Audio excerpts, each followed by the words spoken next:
श्री शिवाय नमस्तुभ्यम। भोलेनाथ की कृपा आप सभी भक्तों पर हमेशा बनी रहे। दोस्तों, पीछे की वीडियोज में हम लोगों ने श्री शिव महापुराण के महात्म्य को जाना। आज से कथा का श्रवण करेंगे, तो आइए कथा का रसपान करते हैं। श्री श्री पुराण पुरुषोत्तमाय नमः। श्री गणेशाय नमः। प्रयागराज में सूत जी से मुनियों का तुरंत पाप नाश करने वाले साधन के विषय में प्रश्न।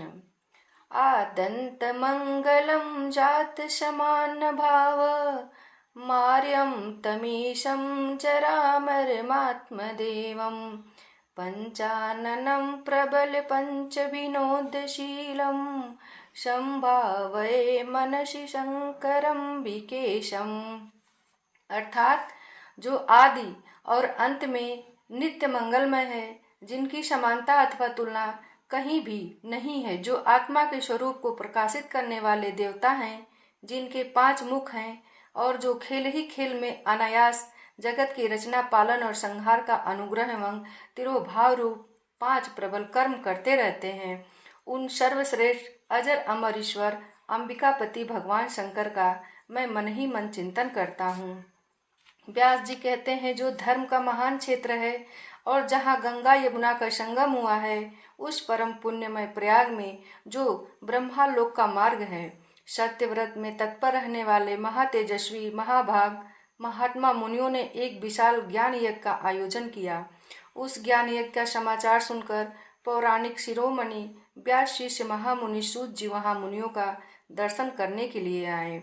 सूत जी को आते देख वे सब मुनि उस समय हर्ष से खिल उठे और अत्यंत प्रसन्न चित्त से उन्होंने उनका विधिवत स्वागत सत्कार किया। तत्पश्चात उन समस्त महात्माओं ने उनकी विधिवत स्तुति करके नियम पूर्वक हाथ जोड़कर उनसे इस प्रकार कहा। सर्वज्ञ विद्वान रोमहर्षण जी, आपका भाग्य बड़ा भारी है।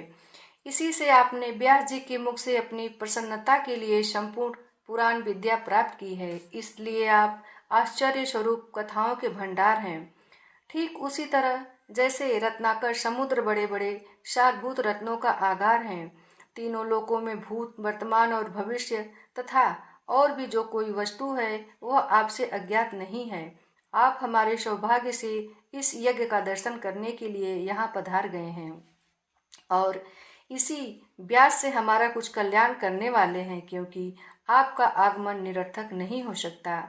हमने पहले भी आपसे शुभाशुभ तत्व का पूरा वर्णन सुना है, किंतु उससे तृप्ति नहीं होती। हमें उसे सुनने की बारंबार इच्छा होती है। उत्तम बुद्धि वाले सूत जी, इस समय हमें एक ही बात सुननी है। यदि आपका अनुग्रह हो तो गोपनीय होने पर भी आप उस विषय का वर्णन करें।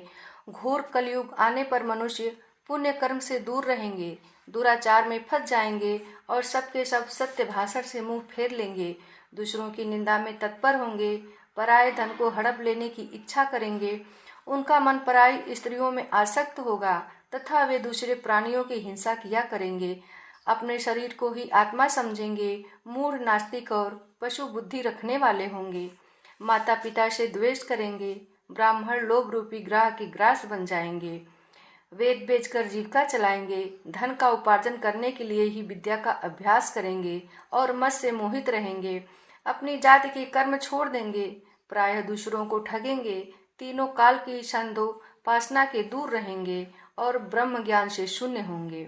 समस्त क्षत्रिय भी स्वधर्म का त्याग करने वाले होंगे, कुसंगी, पापी और व्यभिचारी होंगे, उनमें शौर्य का अभाव होगा, वे कुत्सित चौर्य कर्म से जीविका चलाएंगे, शूद्रों का सा बर्ताव करेंगे और उनका चित्त काम का किंकर बना रहेगा। वैश्य संस्कार भ्रष्ट, स्वधर्म त्यागी, कुमार्गी, धनोपार्जन परायण तथा नाप तौल में अपनी कुत्सित वृत्ति का परिचय देने वाले होंगे। इसी तरह शूद्र ब्राह्मणों के आचार में तत्पर होंगे, उनकी आकृति उज्ज्वल होगी, अर्थात वे अपना कर्म धर्म छोड़कर उज्ज्वल वेशभूषा से विभूषित हो व्यर्थ घूमेंगे। वे स्वभावतः ही अपने धर्म का त्याग करने वाले होंगे, उनके विचार धर्म के प्रतिकूल होंगे, वे कुटिल और द्विज निंदक होंगे। यदि धनी हुए तो कुकर्म में लग जाएंगे, विद्वान हुए तो वाद विवाद करने वाले होंगे, अपने को कुलीन मानकर चारों वर्णों के साथ वैवाहिक संबंध स्थापित करेंगे, समस्त वर्णों को अपने संपर्क से भ्रष्ट करेंगे, वे लोग अपनी सीमा से बाहर जाकर द्विजोचित सत्कर्मों का अनुष्ठान करने वाले होंगे। कलयुग की स्त्रियां प्रायः सदाचार से भ्रष्ट और पति का अपमान करने वाली होंगी।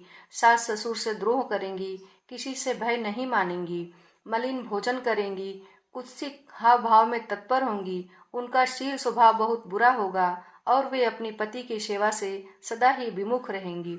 सूत जी, इस तरह जिनकी बुद्धि नष्ट हो गई है, जिन्होंने अपने धर्म का त्याग कर दिया है, ऐसे लोगों को इहलोक और परलोक में उत्तम गति कैसे प्राप्त होगी। इसी चिंता से हमारा मन सदा व्याकुल रहता है। परोपकार के समान दूसरा कोई धर्म नहीं है। अतः जिस छोटे से उपाय से इन सब के पापों का तत्काल नाश हो जाए, उसे इस समय कृपा पूर्वक बताइए, क्योंकि आप समस्त सिद्धांतों के ज्ञाता हैं। व्यास जी कहते हैं, उन भावी आत्मा मुनियों की यह बात सुनकर सूत जी मन ही मन भगवान शंकर का स्मरण करके उनसे इस प्रकार बोले। दोस्तों, आगे की कथा अगली वीडियो में। तब तक के लिए ओम नमः शिवाय।